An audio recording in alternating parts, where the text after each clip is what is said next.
US feds have moved against Tesla for failing to recall almost 160,000 defective cars.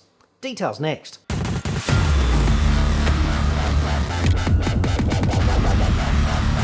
I'm John Cadogan from AutoExpert.com.au, and I get new cars cheap for buyers here in Australia. Website for that, obviously, or you can just click the card that's on screen now. The US National Highway Traffic Safety Administration, the big cheese of regulating these things over there in America, has taken the view that those absurdly ginormous and somewhat distracting central touchscreens on almost 160,000 shitbox Teslas are defective. Mainly because they just randomly go blank one day when you are least expecting it. Tesla is once again, therefore, seemingly, failing in its due diligence obligations apropos of product safety after the feds took what appear to be the first steps towards a very public flogging, metaphorically, after Tesla sidestepped its obligation to perform a safety recall on 159,000 cars, roughly.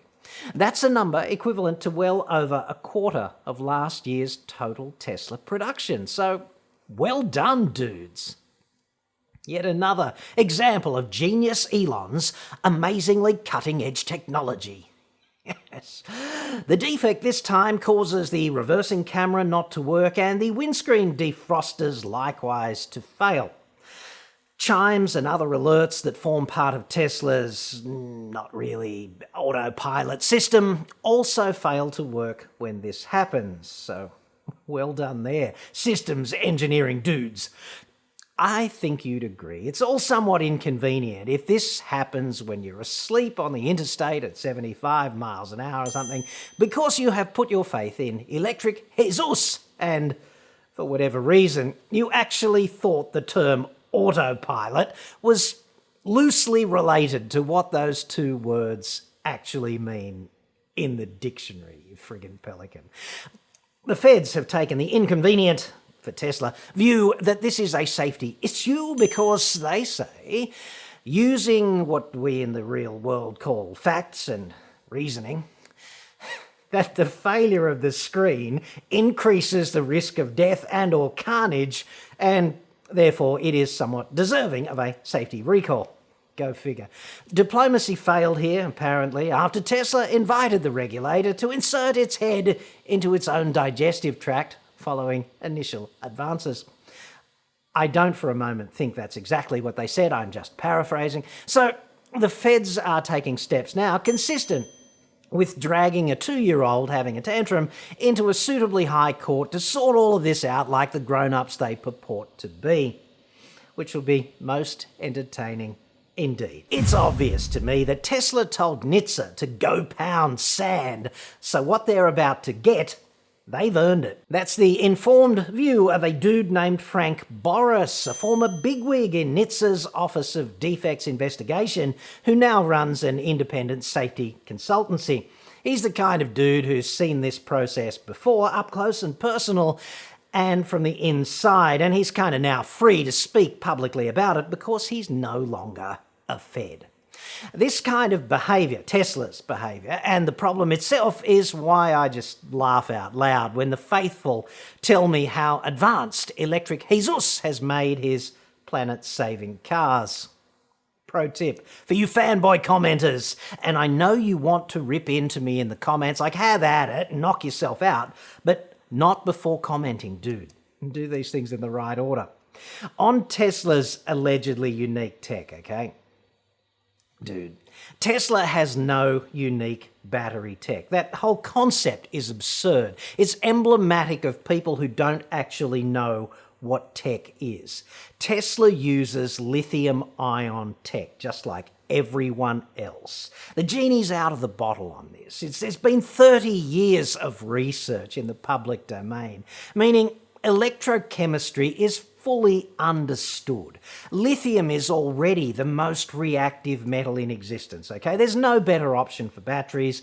Everything else in the battery, all of the other chemistry, is merely an electrochemistry fudge designed to prevent the battery from blowing up, from burning, from dying prematurely, or from being too heavy or not grunty enough or just too expensive, aspects of which Tesla has done fairly badly from time to time to date, especially in regards to longevity and catching fire.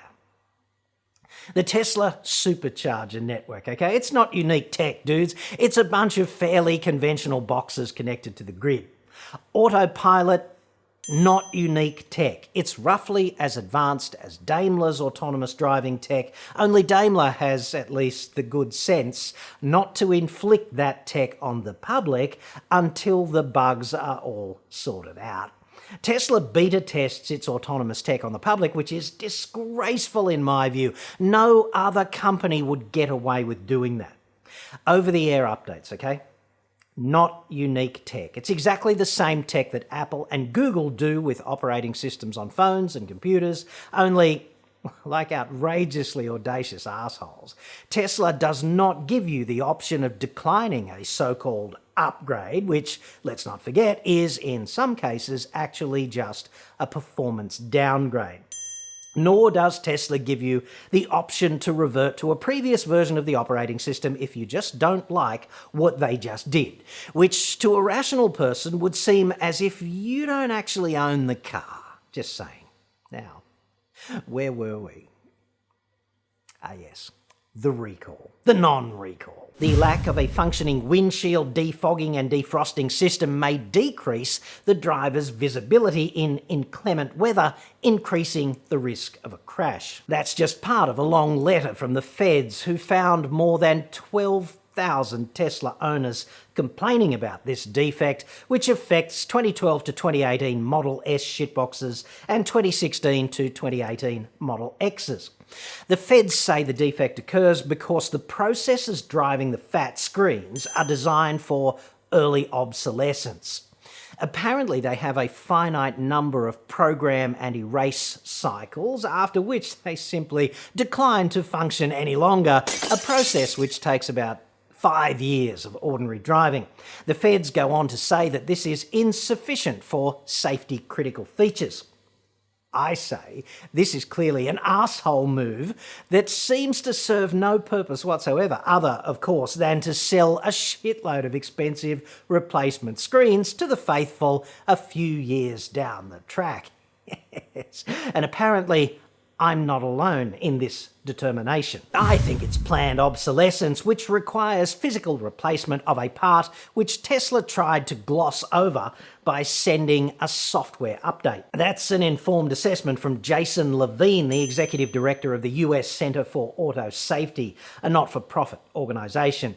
He's probably not getting a cult Christmas card this year either, now that I think about it.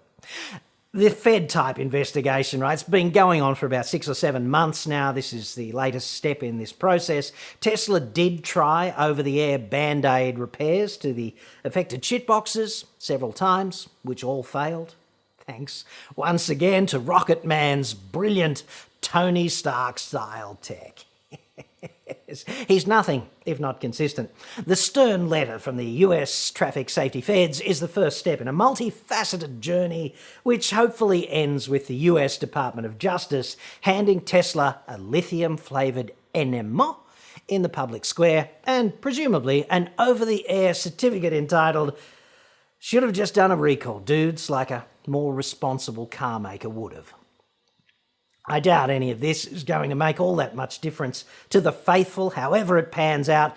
They're much more likely, doubtless, to see this as little more than big government just getting in the way of the free market and hindering the great man's important savouring of the planet. And yes, I know that's not a word.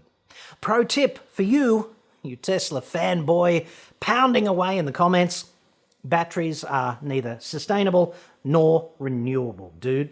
Let's not forget that. And that's all I've got for you today, sadly.